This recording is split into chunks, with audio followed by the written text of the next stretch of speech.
Amém. Graças a Deus. Pessoal, vamos lá. Teologia do Ministério. Teologia do Ministério é uma matéria que, dentre aquelas que foram estudadas em Introdução à Teologia, foi muito bom a gente ter passado por essa matéria, porque ela nos dá muito a estrutura, né, da ciência a qual nós estamos nos dedicando, tá certo? Que eu estudo acerca das coisas sagradas, acerca da Sagrada Escritura, acerca de Deus. Então nós temos aí toda a estruturação, né, dessa ciência.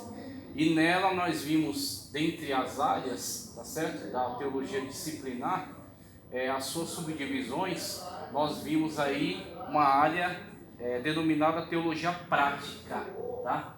A teologia prática é aquelas áreas onde você terá não somente um aprofundamento teórico, mas você aproveitará o conteúdo teórico estudado, absorvido, para dar a ele um uso, tá certo? Para dar a ele um aproveitamento prático, quando você então implementará uma ação, tá certo? E essa ação poderá ser uma pregação. Então você tem a homilética, te fornecendo ferramentas de comunicação eficaz, tá certo? A sua mensagem pode ser preparada na estrutura de um sermão temático, ou de um sermão textual, ou de um sermão expositivo, e além disso você tem toda uma estratégia para desenvolver a sua mensagem, tendo basicamente introdução, desenvolvimento e conclusão, para você então comunicar com eficácia. Então a homilética se dedicará a comunicar para você estratégias que visam ser aplicadas na prática da pregação, da comunicação da mensagem. E essa mensagem só terá um conteúdo edificante porque ela tem, tá certo, dentro do seu escopo, todo um vasto estudo da Sagrada Escritura por meio da teologia, em suas diversas áreas. A exegese, onde você analisa o texto com profundidade, a hermenêutica te fornece ferramentas de interpretação, tá certo? E além de outras matérias, teologia sistemática, que subdividiu por temas todo o estudo da teologia e deu a você então um conhecimento profundo em cada uma das abordagens, né? Então tudo isso vai lhe fornecer subsídios para que ao pregar você possa ter toda uma capacidade de esclarecimento, de ilustração, de aplicação, de interpretação, e você possa então comunicar uma mensagem que venha impactar, que venha trazer desenvolvimento espiritual, conscientização, exortação, alegria, consolo, e por aí vai. Você tem diversas tendências aí de mensagem, né? Então essa aí é a homilética. Você também vai trazer uma aplicação do conteúdo teológico por meio de outra estratégia que é a aplicação prática, que é a educação cristã. E aí a educação cristã, quem já teve o que é educação cristã? Quem já estudou? Educação cristã. Ninguém dessa sala estudou? Uma matéria excelente. Então você, através da educação cristã, você vai ver as diferentes estratégias de abordagem para você desenvolver sistematicamente uma didática de ensino que venha a promover o crescimento, o desenvolvimento. Então a educação cristã está presente em toda a nossa vida. Você vai domingo de manhã para a escola bíblica dominical. E lá você tem professores, alguns mais capacitados, outros menos, mas todos eles têm alguma forma de didática por meio da qual comunicam aquele aprendizado, tá certo? Que está sendo compartilhado por meio da revista. Então, a revista, você tem ali uma organização que vai subdividir os temas, vai ver quais são as necessidades mais urgentes, vai chamar autores gabaritados para isso, que vão ali construir todo o material, subdividindo os temas em tópicos, pelo menos 13, né, que vão ser compartilhados ao longo do trimestre, tá certo? E ali o professor, sobre cada um deles, vai compartilhando conhecimento, instigando as perguntas, tirando dúvidas, compartilhando ali pontos de vista. Então, o saber vai sendo desenvolvido. Então, você tem ali a educação cristã operando na escola bíblica dominical, nas salas de discipulado, tá certo? Em grupos especiais. Então, alguém pode montar um grupo para trabalhar especificamente com casais, especificamente com pessoas que estão saindo do mundo das drogas, dos vícios, pessoas em recuperação, pessoas que estão em disciplina. Então vai lá, desenvolve um estudo específico para fortalecer essas pessoas na sua caminhada cristã.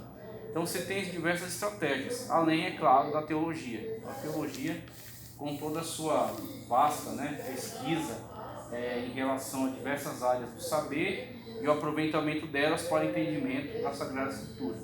E aí a educação cristã te fornecerá então estratégias didáticas para que você possa promover os alunos desenvolvimento, de que melhor maneira eles podem absorver o conhecimento, absorver essas informações, gerar conhecimento e com o conhecimento gerado promover uma atitude, uma ação, para que eles partam então para uma ação. Então você tem o campo da educação cristã. E também, chegando até agora a matéria que estamos dedicados aqui a estudar, a teologia do ministério. Então a teologia do ministério, ela, ao meu ver, ela casa bem. Quem tem essa disponibilidade vai aproveitar, quem não tem também não é por causa disso que vai estar impossibilitado. Mas quem flerta bem com conhecimentos da área de psicologia, tem algum interesse, lê um pouco, ou até estudou, fez algum curso na área, ele consegue um aproveitamento legal, porque a psicologia, com as suas estratégias terapêuticas, eles dão assim alguns insights sobre a abordagem de pessoas com certas dificuldades, sobre manter um diálogo com essa pessoa, sobre fazer essa pessoa chegar a refletir com relação às suas ideias, suas ações. Então, ao meu ver, a teologia do ministério, a teologia ministerial, ela meio que aproveita essa ciência dentro daquela área de áreas afins que a gente estudou também em Introdução à Teologia. Então, dentro de Introdução à Teologia, a gente está em Teologia Prática. E dentro da Teologia Prática, a matéria de Teologia do Ministério. E a Teologia do Ministério, ela pode tomar conteúdos interessantes da psicologia, certo? Vai ser tudo bem? E, claro, esse conteúdo interessante que ela absorve da psicologia precisa ser filtrado dentro de uma cosmovisão cristã, porque a psicologia, ela não é cristã, ela não tem bases cristãs, tá? Então ela vai produzir algumas estratégias terapêuticas, mas nem todas elas são convenientes para nosso interesse, nossa abordagem. Então precisa fazer uma filtragem desse conteúdo por meio de uma cosmovisão cristã que seja fundamentada na Sagrada Escritura, a partir dos nossos pressupostos bíblicos, Mas ela pode aproveitar alguma coisa do conteúdo dessa matéria afim. Então, como a gente viu, matérias afins, psicologia, filosofia, arqueologia, geografia, economia, são todas matérias de fora que produzem conhecimento aproveitável no nosso meio, tá certo? E a teologia do ministério, ela pode aproveitar alguma coisa daquilo que é produzido dentro de psicologia, tá? E ela então vai aplicar o conhecimento bíblico que foi adquirido em todo esse trabalhar ligado ao ministério, tá certo? Ligado ao chamado para o desenvolvimento dessa vocação, tá certo? Da vocação ministerial, da vocação do serviço. Então, quando ele se apresenta para o serviço, para servir a Cristo por meio do ministério, ele poderá ser um servo preparado, tá? Que está pronto para os desafios, que pode dar uma resposta, tá certo? Uma resposta adequada, uma resposta eficaz, uma resposta que venha glorificar o nome de Cristo, ou ele pode ser um servo não capacitado, tá certo? Limitado, e que assim precisará sempre estar à sombra ou à supervisão de outros. Então vamos ser muito realistas aqui, todos são adultos, tem uma criança aqui. Então nós sabemos que existem pessoas que estão preparadas e por isso assumem mais responsabilidades.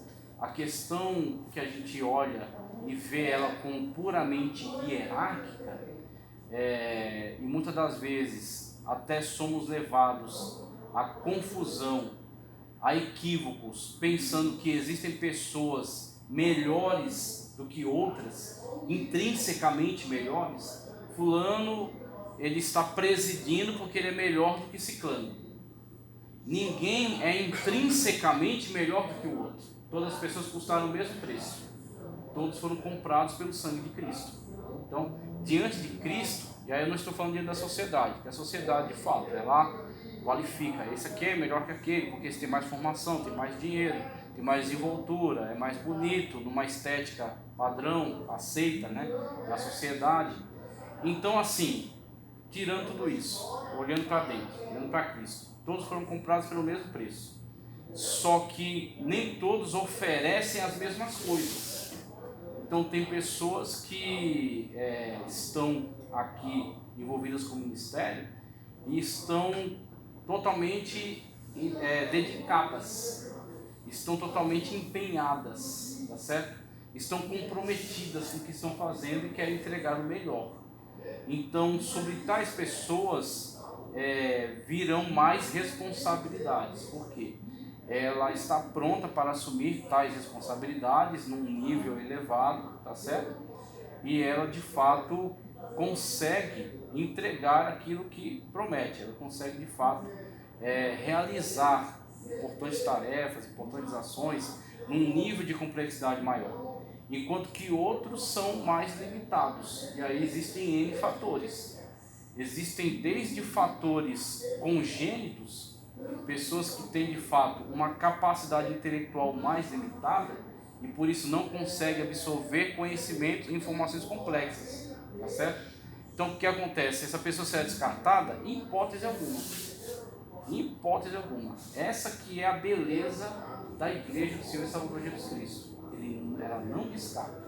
A pessoa pode ter as maiores limitações, ela tem lugar aqui dentro, ela tem o que fazer, Deus vai usá-la nas suas limitações.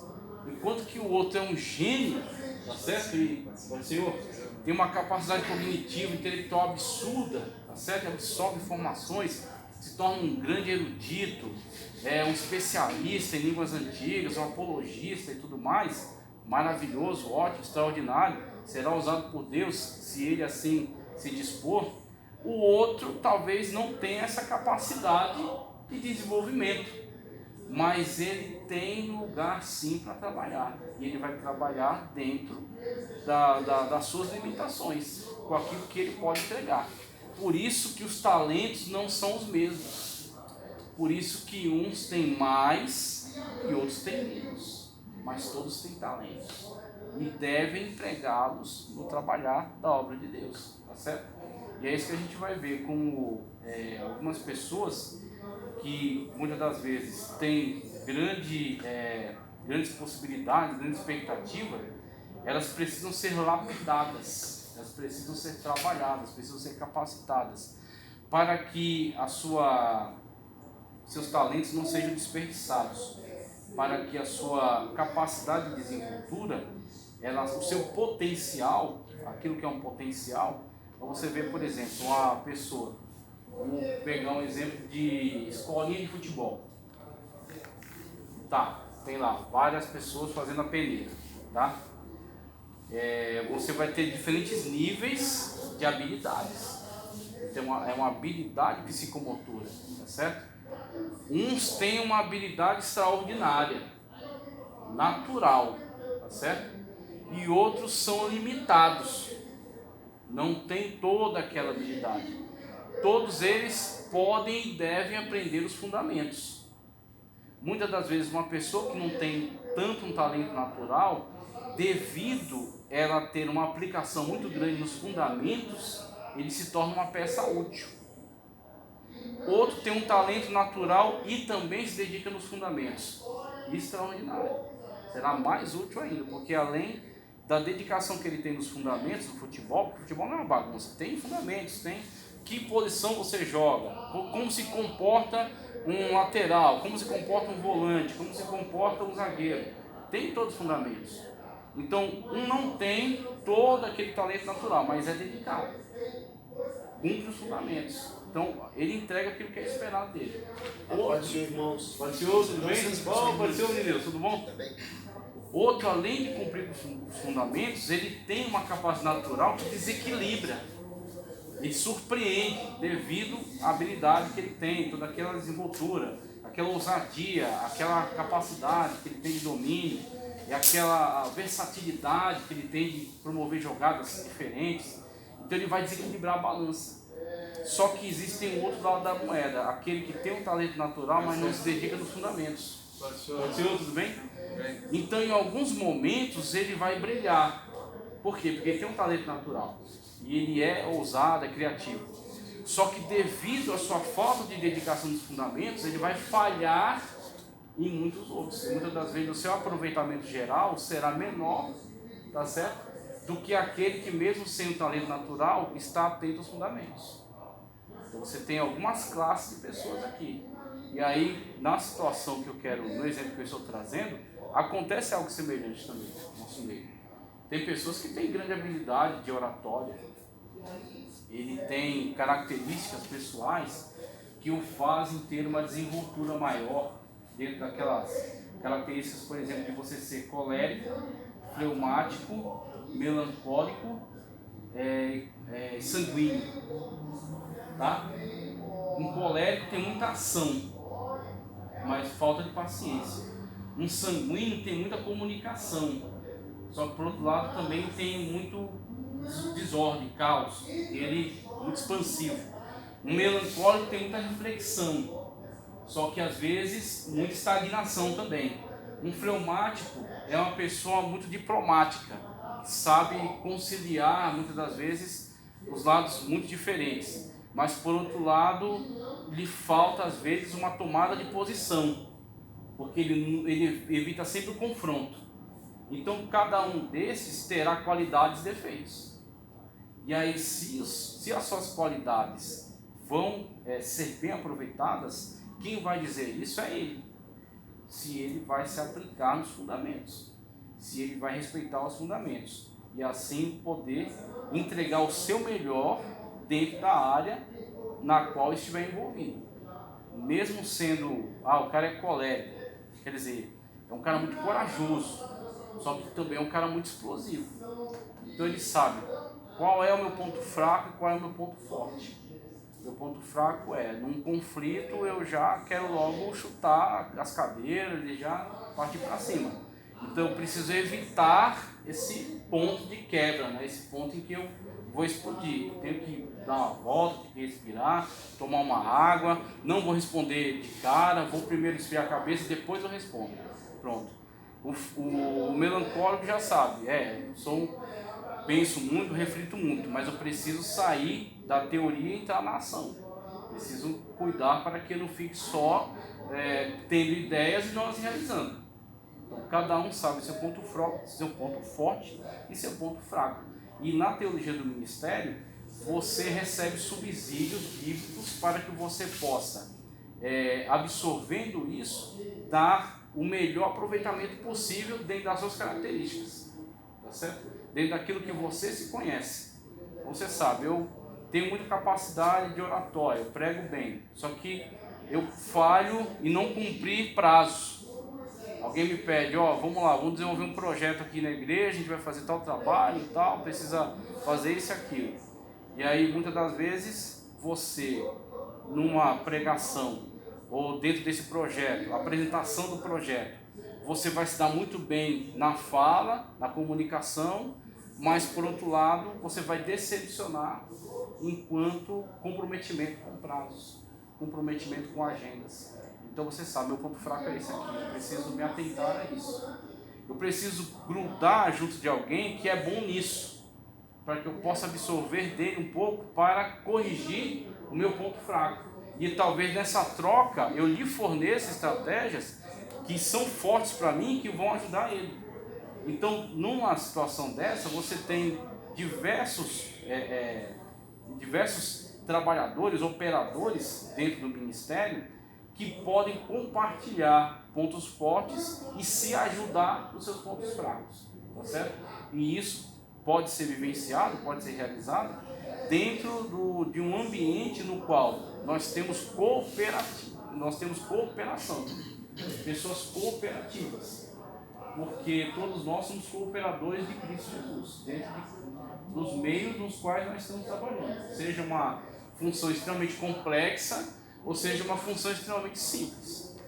O valor que é dado àquilo que eu faço não é um valor intrínseco meu, todos nós temos o mesmo valor diante de Cristo, mas sim como eu estou entregando, a maneira como eu estou realizando aquilo que foi me dado a fazer. Se eu estou entregando o meu melhor diante de Cristo, tá certo? É Ele que me reconhece, é Ele que vai me galardoar, como a gente já sabe através da Sagrada Escritura, e o meu compromisso é com Ele, independentemente de haver reconhecimento ou não, tá certo? Dos meus pares, daqueles que estão do meu lado. Mas o meu comprometimento principal é aquele a quem eu sirvo, que é o Senhor. Nós cooperamos um com os outros, mas servimos a Cristo. Nós estamos dentro da igreja, dentro de um ministério, dentro de uma hierarquia, vamos colocar assim, onde existem pessoas que têm voz de comando, tá certo? Mas eu estou obedecendo essa voz de comando, eu estou honrando essa pessoa e trabalhando junto a ela, não por causa dela, mas por causa de Cristo, por causa daquele que me chamou, tá certo? Então, olhando para esses aspectos, essas situações, a gente começa a entender o que é você absorver a responsabilidade do ministério e olhar para aquele que está do teu lado como um cooperador junto com você, buscando o mesmo objetivo, todos buscando a mesma causa, que é glorificar a Cristo e expandir o reino de Deus.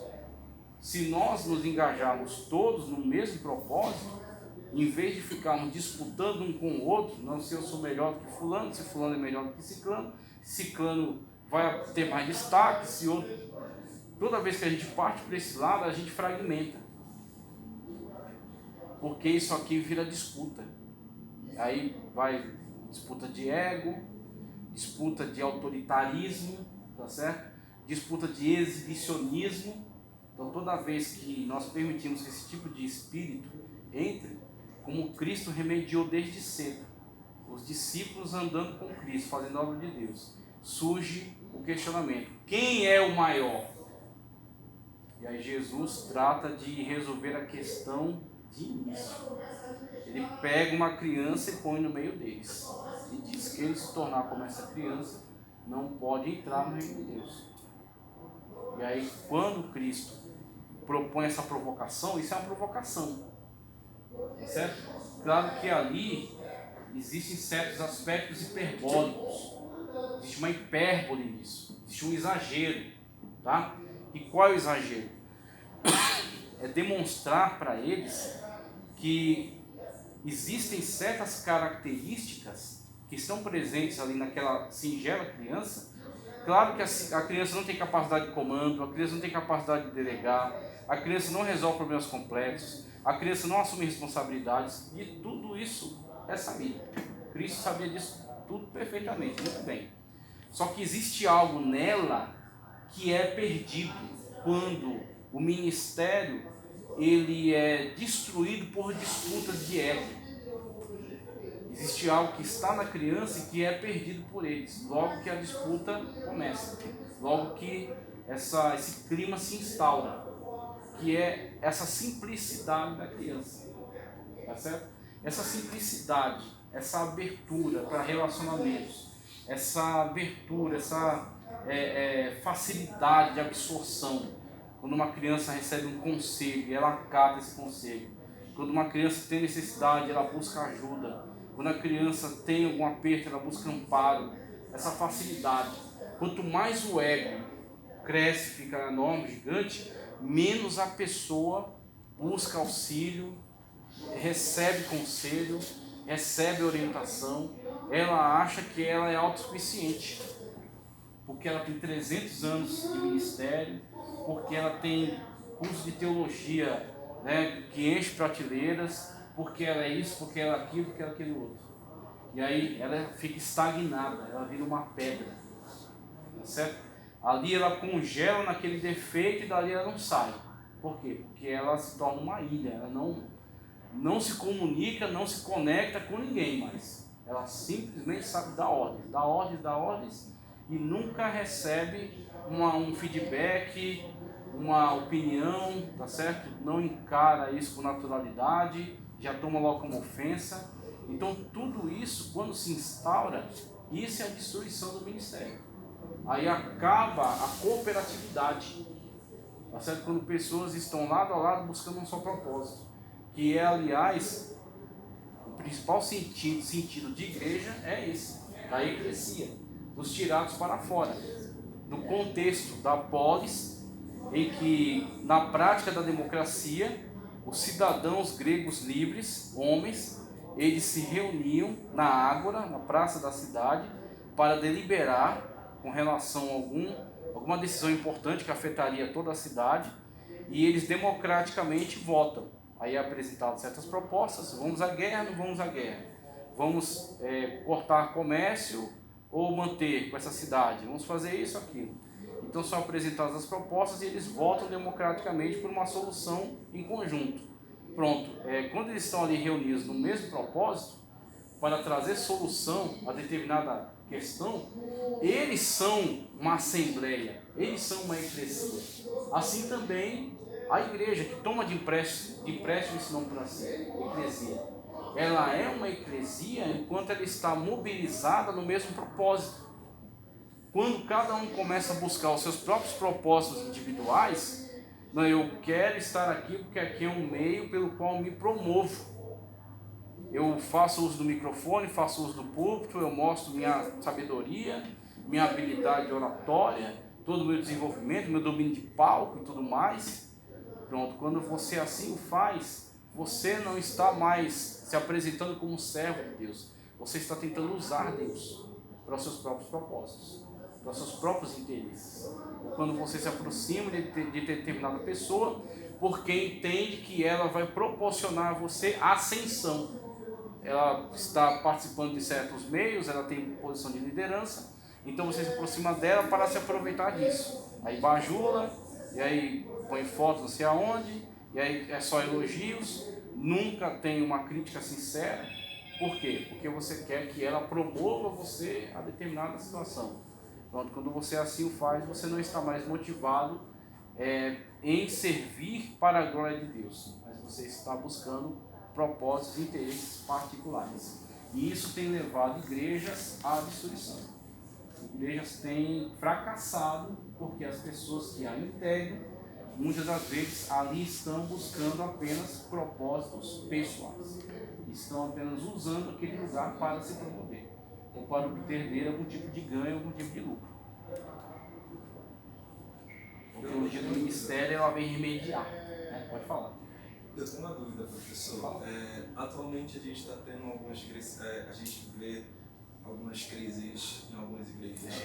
Recentemente a gente teve uma aqui mesmo, se não me engano, a cidade se chama André. Santo André? Isso. A gente teve a gente está tendo agora aqui no Mato Grosso também, no Maranhão também. E o que eu vejo é que existe uma disputa muito grande entre os membros e entre os pastores que estão ali, que eles não querem, por alguma razão, deixar aquele cargo. A gente entende que existem estatutos, a gente entende que existem regras aí, mas o que a gente pode fazer, o que os membros ou o presbitério pode realizar em um caso onde se tem alguma falha grande do líder?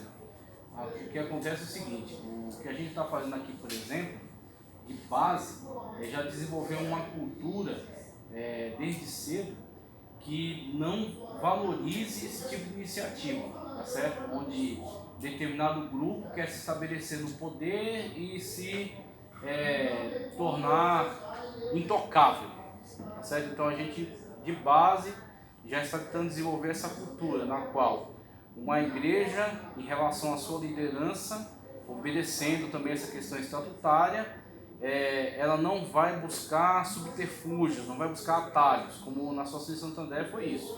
A pessoa ela buscou um atalho para se manter dentro daquela posição de liderança, atentando contra aquilo que já era antigo no estatuto. Uma vez que a liderança não está vaga, a posição de líder está vaga, vai se estabelecer então uma votação e tudo mais. Pode ser tudo bem? Então vai ser decidido a partir daqueles que têm aptidão para votarem, para deliberarem sobre a questão. Então, determinadas pessoas que ocupam cargos e que vão se reunir, vão deliberar e vão tomar a decisão por quem assumirá a liderança. E aí, certa pessoa, para não perder a sua posição, o poder quis driblar essa situação. E isso vai causar, sim, uma revolta. Então, assim, muitas das vezes a gente se assusta, mas algumas dessas manifestações, bem, elas demonstram também que as pessoas não são mais tão alienadas. As pessoas não são mais tão, vamos dizer assim, submissas, tá? E a gente tem que entender muito essa questão da obediência e da submissão também. Em que aspecto? Eu respeito meu líder, tá? Mas por que eu o respeito? Porque não adianta só você ter uma prática, você precisa saber qual a razão dela, qual o porquê. Por que eu respeito meu líder? Porque existe uma cobertura espiritual sobre mim? Porque ele é enviado por Deus? Porque ele tem revelações? Deus dá revelações a ele que não dá aos outros? Ou porque ele é um líder conforme a Sagrada Escritura? Então a gente precisa entender em que nível, tá certo? De liderança, em que nível de cooperação nós estamos em relação a essa pessoa. Então é o respeito com o meu líder. Por quê? Porque ele é bíblico. Porque ele está de acordo com aquilo que a Sagrada Escritura diz a respeito de alguém que lidera, que tem testemunho, que se enquadra dentro daquilo que é previsto, tá certo?